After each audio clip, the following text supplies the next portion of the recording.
Halo Sobat Easy Stock, kita mau bahas perusahaan IPO lagi. Ini Sinar Eka Selaras, kodenya ERAL, sektornya consumer cyclical. Kita lihat detailnya, prospektus sudah ada ya, tinggal di download. Subsektornya elektronik retail, line of business, aktivitas perdagangan besar, serta perdagangan eceran melalui perusahaan anak. Oke, book buildingnya sampai 26 Juli. Harga IPO-nya 370 sampai 410. Oke, kita pakai 410. Ini harganya murah atau mahal, nanti kita hitung ya. Oke, ini Anda bisa baca yang dilepas ke publik adalah 20% share-nya. 20% share. Ini nah ini ininya ya apa? Ini prospektusnya Sinar Eka Selaras. Oke. Sekarang kita bisa lihat websitenya. Kita bisa pelajari ini perusahaan retailer elektronik, ada berapa toko, Urban Republic, JD Sport, Marketplace yang ada. Nah ini kayaknya anak perusahaan, ini subsidiary of Era Jaya. Nanti kita bandingkan ya. Jadi dia punya ini nih ada Sinar Eka, Mitra Internasional. Anda bisa pelajari lah. Ini yang jelas perusahaan yang cukup besar ya. Dan anak perusahaan dari Era Jaya. Oke. Kita akan menghitung nilai wajarnya tuh berapa. Apakah 400 perak itu worth it atau enggak kita beli. Oke. Sekarang kita akan menghitung atau metodenya apa yang kita pakai adalah formulasi dari bukunya Benjamin Graham, Security Analysis and the Intelligent Investor. 2 buku pegangannya Warren Buffett. Ini akan kita tuangkan ke dalam rumusan seperti ini. Kita menggabungkan sisi profit and loss, cash flow, dan neraca, dan kita membongkar auditor's note. Jadi ini kita harus memakai laporan keuangan yang long form. Tidak bisa kita pakai profit and loss statement, balance sheet statement, atau cash flow statement. Tidak cukup. Karena kita nggak tahu non-performing loan, kita nggak tahu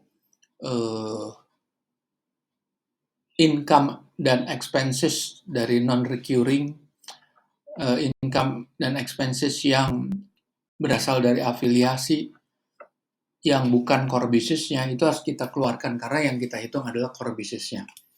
Oke, kita akan membongkar laporan keuangan. Nah, di sini paling penting kita cari berapa share outstanding-nya.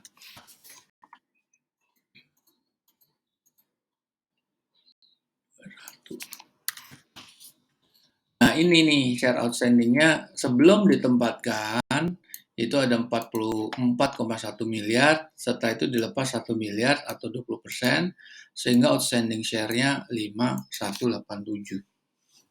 Oke, sekarang kita lihat laporan keuangan auditnya. Oke, dari sini ya. Kita mulai dari balance sheet, kita fokus di sini. Total aset lancar. Oke. Nah, tetapi kita cari net value-nya. Nah, net value-nya adalah akun-akun yang hanya berfungsi sebagai catatan akuntansi. Uang muka, biaya dibayar di muka, pajak PPN bayar di muka. Ini harus kita keluarkan karena ini sifatnya bukan cash flow dalam arti jangka pendek. Ini sebetulnya belum diakui sebagai pendapatan ini. Jadi uang muka itu masih miliknya Bohir atau masih miliknya pihak ketiga gitu. Oke, terus kita turun lagi, kita bandingkan utang jangka pendek, jangka panjang, ekuitas, dan di P&L kita fokusnya adalah di laba setelah pajak. Ini laba setelah pajaknya. Jadi kita akan menghitung dari periode 2021 dan 2022 laporan tahunan ya, karena berakhirnya 31 Desember. Nah, ini ada laba dari entitas afiliasi. Sorry. Jadi perusahaan asosiasi. Ini harus kita keluarkan. Kalau dia minus, kita harus pluskan. Kalau dia plus, kita harus minuskan. Oke. Sekarang kita lihat dia bayar dividen apa enggak. Enggak ada, dia enggak bayar dividen. Terus kita lihat dulu cash flow. Pembelian aset, nah ini nih. Untuk tahun 2001 dan 2022. Oke. Kita harus cari ke bawah, kita cari non-performingnya ada nggak non-performing loan-nya.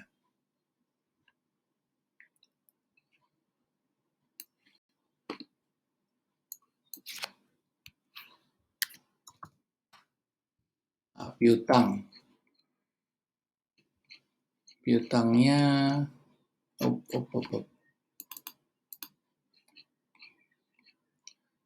piutangnya nggak ada yang, nah ini ada nih, ini non-performing nih di atas 90 hari. Tahun 2021 semuanya clean, hanya tahun 2022 itu harus dikeluarkan. Terus ada piutang dari pihak relasi, ini juga harus dikeluarkan. Oke. Setelah itu kita cari penyusutannya. Nah, capex-nya sama nggak nih sama yang tadi? Kalau di sini lebih besar, kita pakai yang konservatif, pakai yang ini. Ini 2022, ini 2021 nih. Ini dan ini. Oke, terus kemudian kita lihat lagi P&L detailnya. Ini ada depresiasi nih.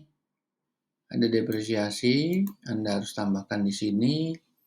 Ada penyisian pembalikan atau penyisian keusangan dan penurunan nilai. Penyisian liability imbalan kerja. Amortisasi tidak berwujud, penghapusan persediaan, pengembalian penurunan. Itu kan non-cash expenses itu namanya. Sebagai hurdle-nya resiko.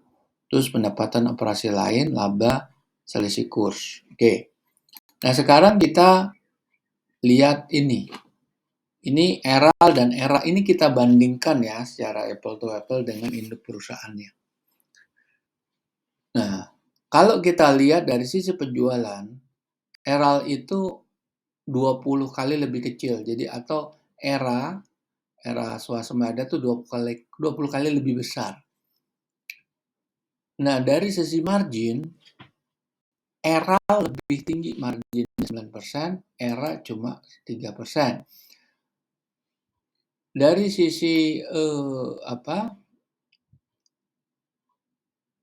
perbandingan antara net current asset dengan laba jangka pendek atau rasio CA per CL atau rasio modal kerja. Itu rasio modal kerja lebih kuat ERAL daripada induknya. Pendapatan kotor juga lebih besar.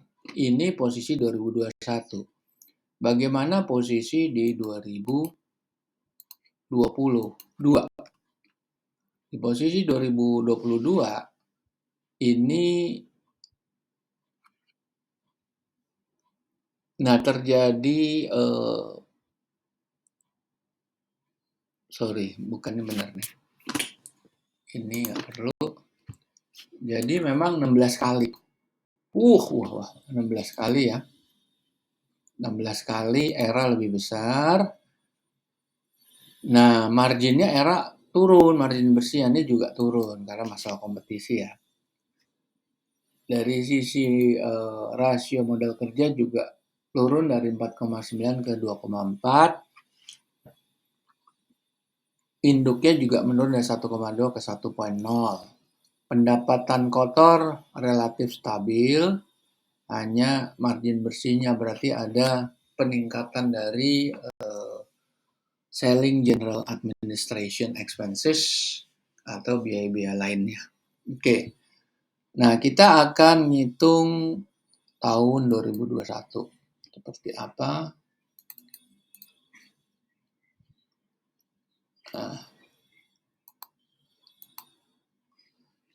kita masukkan rumus formulasi Benjamin Graham untuk tahun 2021 ya.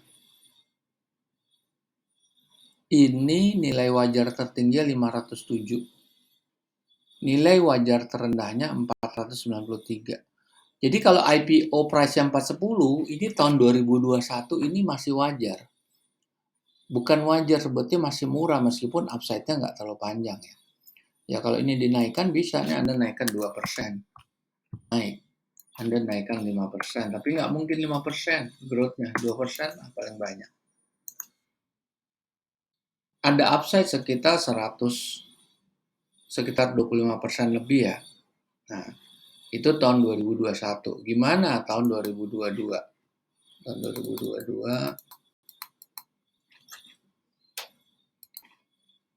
Nah, tahun 2022 juga relatively stabil dengan growth 0,5 itu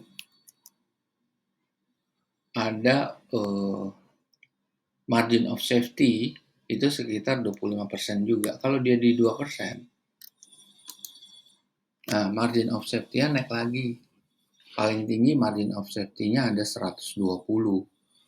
Artinya itu kalau tadi kan 25% bisa menjadi 30%. Gitu. Ini cara ngitungnya versi Benjamin Graham ya. Oke, jadi saham ini sebetulnya masih wajar, masih worth it untuk dibeli. Tetapi pada saat hari hanya saat IPO itu kejadiannya belum tentu seperti itu karena market itu bisa didominasi oleh big player atau investor besar atau yang disebut bandar dan lain sebagainya. Nah ini perusahaan ini sebetulnya secara market cap-nya ini belum sampai 1 triliun ini. Sampai sih 1 triliun sampai. Coba kalau dia kalikan aja ini kadang 410 kali jumlah saham yang beredar. Berapa ini? Sekitar 2 triliun. Sebetulnya saham ini menurut size-nya, skalanya, ini bagus untuk dikoleksi. Ini karena ini ada di 1 triliun ke atas. Katakan harganya di 350 pun, dia juga tetap masih berada di level di atas 1 triliun. Artinya saham ini bukan saham kecil, tapi saham menengah gitu ya. Dan dengan kondisi laba yang stabil, seperti di sini, ini sebetulnya layak untuk dikoleksi. Ini stabil dia. Kalau dilihat, perusahaan kecil, ini kan anak perusahaannya Eral, anak perusahaannya Era. Kalau perusahaan besar, Era kan kelasnya udah sekian puluh triliun ya. Jadi pasti pergerakannya lebih lambat, apalagi retailer seperti ini. Tapi perusahaan yang skalanya 20 kali lebih kecil kayak Eral, itu bisa mengalami growth yang lebih tinggi. Ini bisa lebih tinggi lagi sebetulnya growth-nya. Makanya ini menarik sekali untuk dikoleksi. Nah, para pemirsa nanti kalau Anda sudah menggunakan atau bukan menggunakan, Anda sudah melihat bagaimana cara perhitungannya, Anda bisa memperoleh aplikasinya yang memakai rumus Benjamin Graham, ketik EasySock di Android mobile Anda. Nah, itu akan Anda bisa melihat sekitarnya karena ini bukan di mobile, ini di laptop, jadi nggak bisa kelihatan. Anda bisa download aja EasyStock di mobile phone Anda, Android ya, dan Anda bisa lihat perusahaan-perusahaan sejenis. Itu perusahaan itu belum ada karena belum IPO ya. Kita nggak bisa nanti setelah listed, setelah dimasukkan ke bursa, itu baru kelihatan karena sistem kita otomatis ngupdate ke bursa. Nah, dari situ Anda bisa melihat 870 saham yang sudah listed di Bursa Efek. Anda bisa mensortir dengan berdasarkan volume, harga, price rank ya, atau dengan overvalue, undervalue, dan lain sebagainya. Anda juga bisa melakukan sortir dari jenis usahanya. Oke, para pemirsa, kita jumpa lagi di lain kesempatan.